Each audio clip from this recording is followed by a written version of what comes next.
use of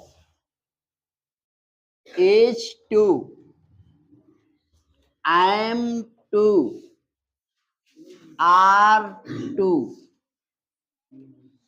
इसे हम to be verb कहते हैं। ध्यान दीजिए, इसे हम टू बी वर्ब कहते हैं। इसका प्रयोग कहाँ किया जाता है? किस हिंदी वाक्य को इंग्लिश में बनाने के लिए H2 M2 R2 का प्रयोग किया जाता है? यहां ध्यान देने वाली बात है। सबसे पहले ये जान लो, यहां पर बिल्कुल शॉर्ट कर रहे हैं, ठीक ना?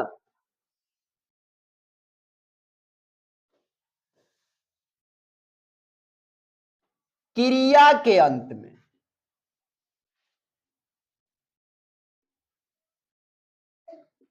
वाला है,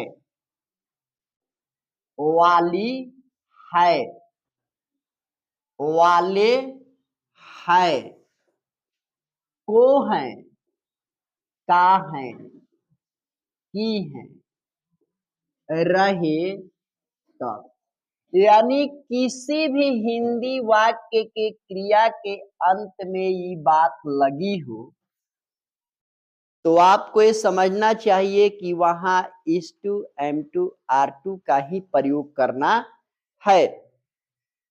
कहा कीजिएगा, अगर ही, सी, एट, नाम, इन सबों में कोई भी कर्ता अगर बन जाता है, सब्जेक्ट बन जाता है, तो उसके साथ आपको H2 लगाना है।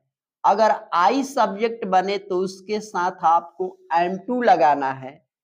अब बाकी कर्ता जो जैसे बन गए वी, यू, दे, चाहे कोई प्लूरल सब्जेक्ट आता है, प्लूरल सब्जेक्ट आ जाए तो उसके साथ आपको R2 का प्रयोग करना होता है। लगावे तथा V1 यानी वर्ब 1 लिखे। ठीक है। असर्टिव वाक्य को आप कैसे सजाएंगे? सबसे पहले सब्जेक्ट लिखेंगे, इसके बाद H, I, R +2 plus V1 object. ध्यान देके यहां देखो, लिखना जरूरी नहीं है, तो बाद में नहीं आएगा तो बताने लगेंगे।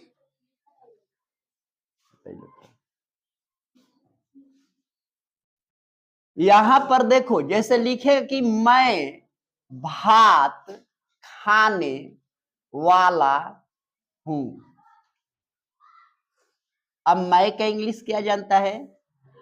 आई। आई के वाला है आ गया तो वाला है, वाली है, वाले हैं, को है, का है, की है। इस ढंग से अगर सेंटेंस में आ गया क्रिया के बाद, तो आपके ब्रेन में हमेशा रहना चाहिए कि आपको इन्हीं तीनों में से कोई चीज लगाना है। तो आई के साथ क्या लगाना है आपको यहां दिखाया गया है, am2। खाना क्रिया है, इसका V1 यानी वर्ब 1 लिखना है ना, तो वर्ब 1 हो गया खाना का इंग्लिश ईट। क्या खाया है? ऑब्जेक्ट में भात यानी rice. I am to eat rice. Negative sentence से अगर इसका देखा जाए तो सब्जेक्ट के लिखने के बाद H, I, R का प्रयोग करते हैं, उसके बाद ही नॉट हम लगा के टू का प्रयोग करते हैं, फिर V1 लिख के ऑब्जेक्ट डाल देते हैं। अब नेगेटिव में क्या होता है, नेगेटिव में सिर्फ एक नहीं शब्द इसमें लग जाएगा, जैसे वह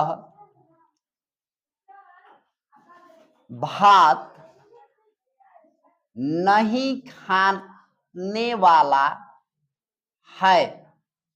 अब देखो लिखेगा he is not to eat rice, वह भात नहीं खाने वाला है।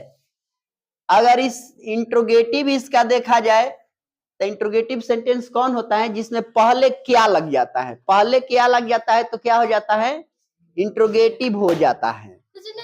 अगर इसमें पहले क्या नहीं लगेगा तो इंट्रोगेटिव नहीं होगा।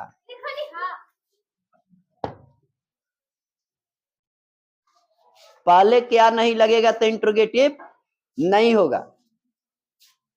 अब जैसे पहले मान लो कि इंट्रोगेटिव सेंटेंस इसका बनाना तो पहले इज, एम, आर यानी हेल्पिंग वर्ब को बाहर कर लेते हैं, सब्जेक्ट के अनुसार नॉट रहेगा तो लिखेंगे, नहीं तो टू का प्रयोग करके V1 का प्रयोग कर ऑब्जेक्ट डाल देते हैं, इसके बाद वहां प्रश्नवाचक चिन्ह हम लगा देते हैं इंट्रोगेटिव में।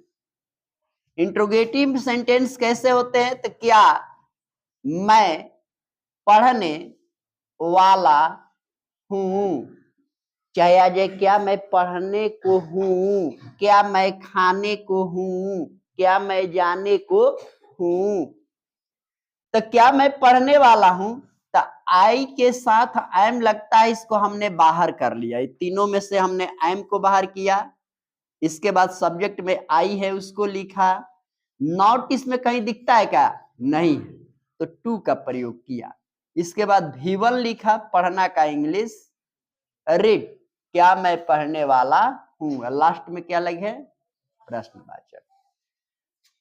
WH सेंटेंस इसका हम देखते हैं, WH plus is, am, are plus subject plus not रहेगा तो लिखेंगे, नहीं तो टू लगाने के बाद वर्ब 1 का प्रयोग कर ऑब्जेक्ट लिखते हैं, उसके बाद प्रश्नवाचक। एग्जाम्पल से पता करो, मैं क्यों नहीं घर जाने को हूं, तो लिखिएगा why am I not to go to home, प्रश्नवाचक। H2 M2 R2 का प्रयोग है।